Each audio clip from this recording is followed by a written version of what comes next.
bebas saja melakukan dan sama siapa-siapa. Deal, Jadi eksekusi, gitu dok ya. pasti sudah mendengar Kama Sutra style. Ayo boleh dicoba. Meledaknya bersamaan gitu. Hubungan intim itu ya enaknya itu ideal kan 5 kali lah dalam seminggu.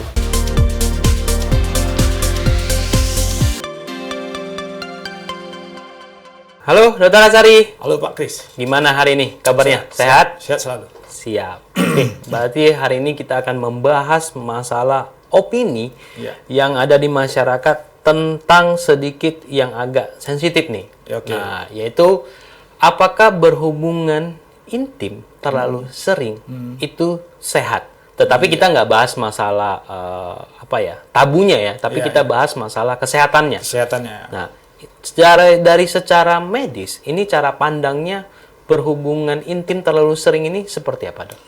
Oke, ini yang sisi positif yang kita ambil ya. Iya. Nanti jangan pula disalahartikan oleh kaum muda atau siapa saja. Wah, ini Iya. sering harus tiap hari nih. Maka dia bebas saja melakukan sama siapa-siapa. Jangan. Ini ya suami Iya. istri yang sah. Ya, Jadi sisi positifnya dari sisi kesehatan ya tentu aktivitas seksual yang benar dilakukan itu sama dengan lari 10 kilo maraton. Energi yang dihabiskan. Pertama yang terbayang adalah kalori terbakar berarti, dok. kalori terbakar terpakai jadilah dibakar untuk pemanasan, untuk bekerja. Energi panas timbul. Nah, itu lagi cadangan-cadangan gula yang ada di dalam tubuh kita Ya. ya dipecah, ya, maka disebut dengan glukogenesis. Nah, terbentuklah gula baru, dipakai lagi, pecah-pecah, akhirnya adanya keadaan emosional ini yang bagus ya, yang positif, maka si kedua pasangan ini akan mengeluarkan atau mensintesa suatu hormon cinta tadi ya, kasih sayang tadi, serotonin.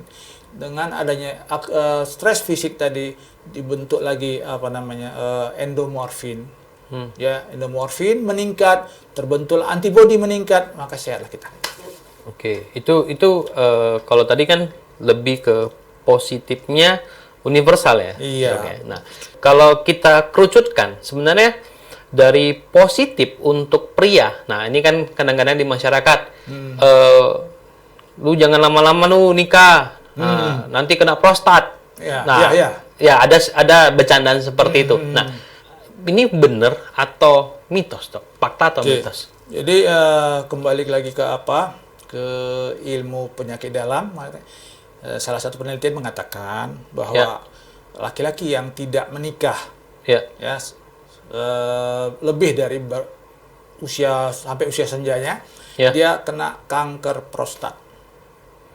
Oke. Ya, jadi satu penelitian mengatakan. Si wanita bagaimana? Si wanita juga begitu. Ya, tidak menikah maka ada kena kanker payudara. Itu salah satu Ya, pemicunya. Pemicunya.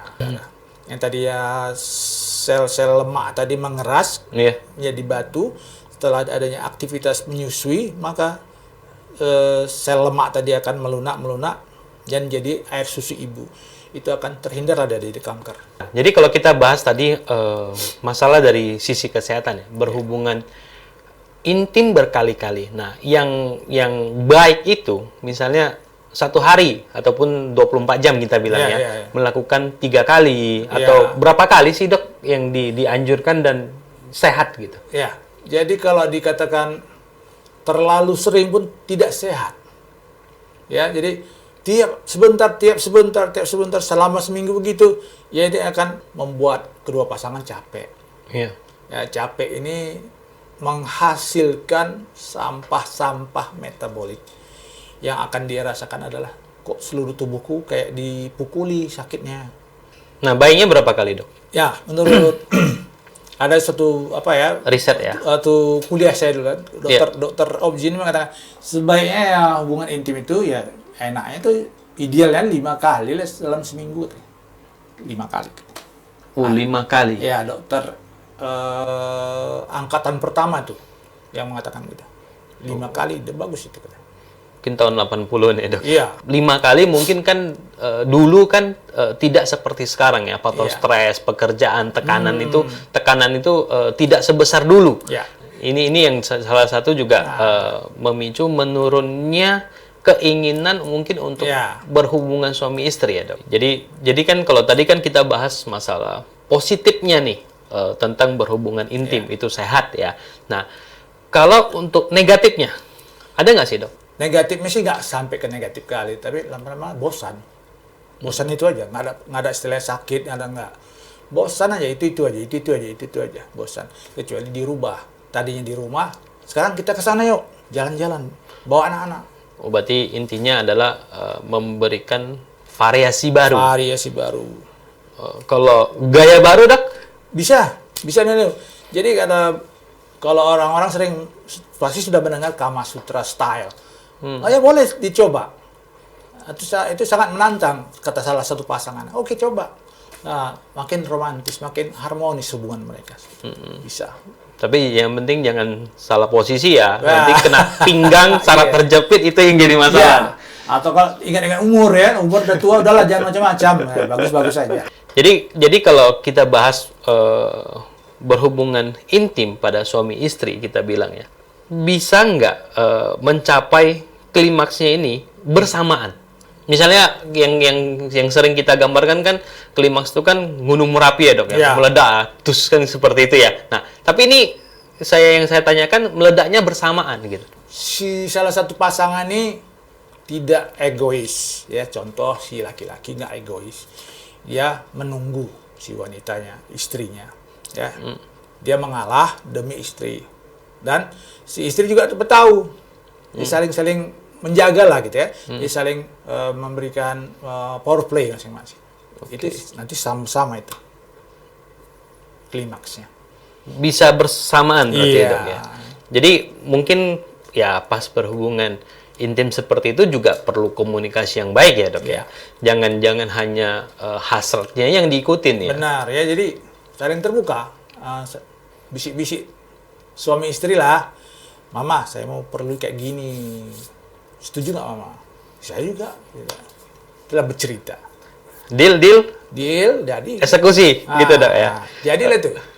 Oke, berarti poin dari berhubungan intim sebenarnya dari sisi medis ini adalah suatu tindakan yang sehat. Sehat. Ya. Nah, tetapi dengan catatan jangan berlebih. Ya. Karena juga nanti bisa menyebabkan efek kita merasa bosan. Ya. Dan juga ada nggak bisa mencederakan organ intim misalnya dok? Bisa. Yang kita takutkan adalah dislokasio daripada organ yang lain seperti pinggul, ya, otot, bahu dan sebagainya, karena dia bertumpu pada tangannya itu bisa dislokasi karena terlalu lama, terlalu dipaksakan. Karena faktor usia tadi kan tidak sekuat dia muda dulu. Ini harus diperhatikan. Gaya-gaya itu juga nanti mempengaruhi kesehatan pada berhubungan intim ya dok. Suami Ya? istri itu juga ya kan. Nah, kalau wanita kalau sudah dia mendekati 50, dia mulai hilang nafsu berhubungan intimnya. Kenapa? Estrogennya sudah mulai hilang, mulai berkurang. Nah, ada nggak dok? Maksudnya tips supaya si hasrat wanita yang sudah menopause ini tetap memiliki hasrat ataupun gairah? Nah, kalau dia sudah menopause, dia disarankan pakai suatu herbal sekarang. Ya, dengan teknologi yang terpadu, maka di dalam kandungan herbal itu ada dibuat dari bahan-bahan alami, salah satunya adalah seledri. Seledri ini memicu hasrat. Nah, ada lagi ditambahkan dengan tauge. Tauge ini pengganti estrogen dari tumbuh-tumbuhan. Itu dia.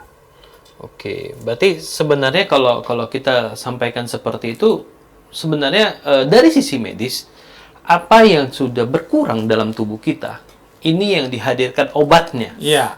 Oke, baik dok. Berarti poinnya berhubungan intim itu sehat, Sehat. tetapi jangan berlebih. Iya. Itu poinnya ya dok ya. Melancarkan aliran darah. Karena dia kayak olahraga. Siap. Oke dok, thank you dok. Sama-sama.